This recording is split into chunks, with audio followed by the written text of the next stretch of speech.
So a common question that comes up for appraisers is who can talk to the appraiser and what can be said?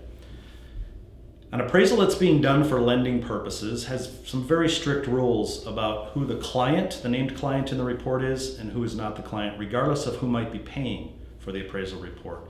In a lending transaction, where it's called a federally related mortgage transaction, the lender is typically the named client in the report, and the appraiser has to be very careful about what information is shared between all the parties to the transaction. So quite often the buyer may think because they've paid for it somehow, some way, that they can call up the appraiser and have a discussion.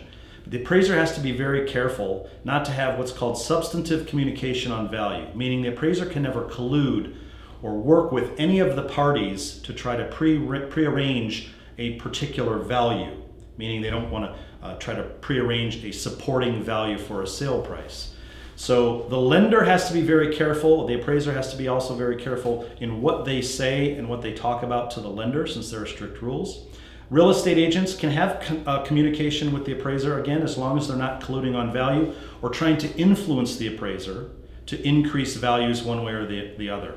Where it gets a little bit tricky is the buyer or the seller is never the named client. Their name might be on the appraisal report, but they're never one of the clients or named clients for an appraiser. So if a buyer calls regarding a particular appraisal, they may not get too many answers because the named client in the report is the appraiser's client, which is typically the lender, and they have to be very careful about what information is shared so as not to violate any rules.